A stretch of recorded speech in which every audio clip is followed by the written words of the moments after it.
This channel does not promote any violent, harmful, or illegal activities. All content provided by this channel is meant for an educational purpose only.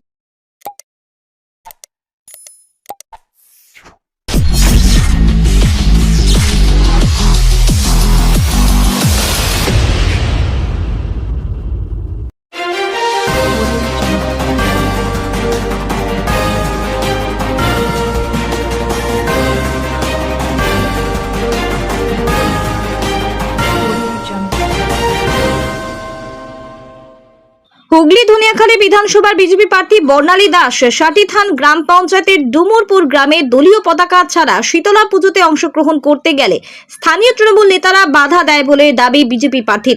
গতকালকে বিকালে ঘটনাটি ঘটে। মিথ্যা অভিযোগ, ওদের কোনো সংগঠন নেই দাবি ধনিয়াখালী বিধানসভা তৃণমূল প্রার্থী অসীমা পাত্রের।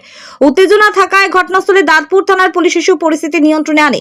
রাতে দাঁতপুর থানায় লিখিত অভিযোগ করেন বিজেপি প্রার্থী বর্ণালী দাস। ব্যুরো রিপোর্ট, আমার কলকাতা নিউজ। এখানে তো কোনো সিম্বল নেই। আমি কিছুই বলি আবার ক্লিয়ার কথা আসছে না। এই নতুন দাঁড়িয়ে আছে, এখন ক্ষমতায় আছে যেখানে ঘিরবে। তোমার দিদি ক্ষমতায় আছে, এই ক্ষমতায় আছে এখানে ঘিরবে। ওরা বললেও তো হবে। এই ক্ষমতায় এলে বলতেছে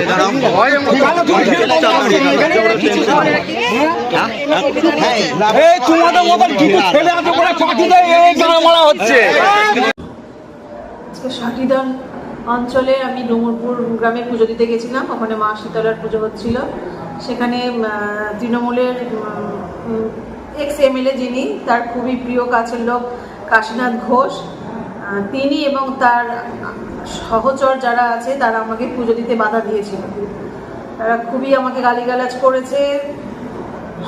তারা আমি যখন যাই, আমার চারপাশে যে বিজেপি সমর্থন, আমি সেখানে কোনো দল ক্যারি করিনি, সেখানে কোনো দলের সিম্বল করিনি, তবুও তারা দল নিয়ে গালিগালা করেছে। যারা আমার কাছাকাছি এসেছে কথা বলছে তাদের সবাইকে হুমকি দিয়েছে যে তোরা বিজেপি সাপোর্টার, তাই তোদের আমি যা যা সুযোগ সুবিধা তোরা পাচ্ছিস, লক্ষ্মী ভাণ্ডার এটা যারা পায় সেগুলো বন্ধ করে দেবে। এমনকি বলেছে তাদের যে তোর ভোটের পর আমরা যদি জিতি ক্ষমতায় আসি তাহলে তোদের আমরা দেখে নেব। তা আমি খুবই অপমানিত বোধ করেছি। আপনি কি থানায় এফআইআর করেছেন? হ্যাঁ, আমি দাঁতপুর থানায় অভিযোগ জানিয়েছি।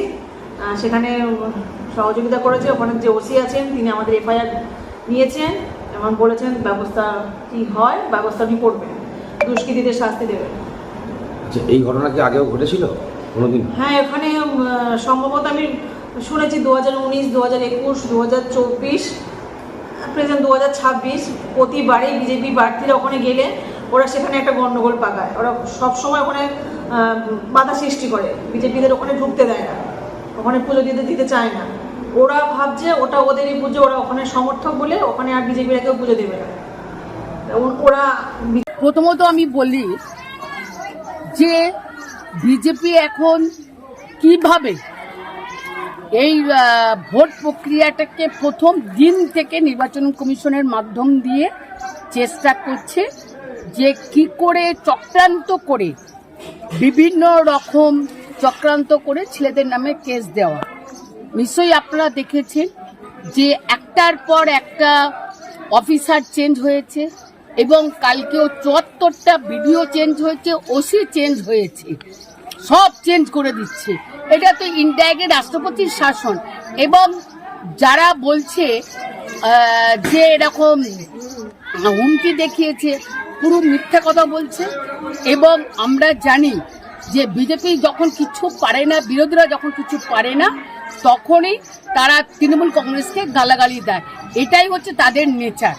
ওরা প্রচার করতে ভয় পাচ্ছে।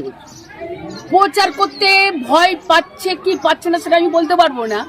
প্রচার করতে গেলে সেই এলাকার দু একজন ছেলেকে লাগে, তাই তো পাড়ায় পাড়ায় ঢুকতে গেলে তার যদি সংগঠনই নেই, তার যদি ছেলেই নেই, কাকে নিয়ে তারা প্রচার করতে যাবে? এই জন্য তারা ভয় পাচ্ছে। সংগঠন নেই, না না, এই জন্য তো তারা ভয় পাচ্ছে, তাদের সংগঠন নেই। সংগঠন করতে গেলে 12 বছরে দিল্লিতে মোদী সরকার আছে, সে তো প্রথমেই এই বাংলার বুকে বাঙালিদের উপর যে অত্যাচার 100 দিনের কাজ থেকে শুরু করে ঘরের টাকা বন্ধ এবং তারপর রাস্তার টাকা বন্ধ, তারপর জলের টাকা বন্ধ, আজকে মানুষ গেলেই তো ধরছে যে আমাদের কি অন্যায়, আমাদের 100 দিন কাজটা কেন আমরা পাচ্ছি না। মানুষ তো ধরছে, মমতা বন্দ্যোপাধ্যায় ঘর দিচ্ছে, আপনারা কেন বন্ধ করে দিয়েছে। মানুষ তো ধরছে যে জলের টাকা কেন বন্ধ করে দিয়েছে। মমতা বন্দ্যোপাধ্যায় 100টার উপর প্রকল্প দিয়েছে। 12 বছরে বিজেপি বলুক তাদের একটা প্রকল্প এই বাংলায় চলছে, একটা প্রকল্পের নাম বলুক, বলতে পারবে না। কি বলছে সোনার বাংলা করব, সে তো বাংলাকে অলরেডি বঞ্চনা করে দিয়েছে। এই বাংলার বুকে মানুষকে তো বঞ্চনা করেছে, তাহলে তো তাদের বিক্ষোভের মুখে পড়তেই হবে। এটা জনগণের বিক্ষোভ। আরো যাবে এসআইআরে, যেখানে নাম বাদ গেছে। আমার এখানে 5700 যে বিচারের দিন ছিল তার মধ্যে মনে হচ্ছে 400 কি 500 উঠেছে। তাহলে আজকে সেই ব্যক্তিগুলো, তাদের জন্মের সার্টিফিকেট আছে, তাদের আরো রেশন আছে, রেশন কার্ড আছে, তারা দীর্ঘদিন ভোট দিচ্ছে, সেই ভোটারদের বাদ দিয়েছে। শুধু সেই ভোটারদের বাড়িতে যায়, তাহলে তো বিক্ষোভ দেখাবি, বিক্ষোভ দেখাবি, এটা তো স্বাভাবিক। আজকে তুমি মানুষের পিছনে আজকে বারবার লেগেছো, কি ভাবছে মানুষ তাকে ছেড়ে দেবে? গেলেই জল বাতাস আর রসগোল্লা নিয়ে তাকে বরণ করবে? আজকে যদি আমার বাড়িতে যদি দুটো ব্যক্তির নাম বাদ যায়, স্বামীর নাম আছে, ওয়াইফের নেই, ওয়াইফের আছে, স্বামীর নেই, ছেলেদের নেই, বাবা মায়ের আছে, ছেলেদের নেই, তা সেই বাড়িতে গেলে কি রসগোল্লা খাওয়াবে?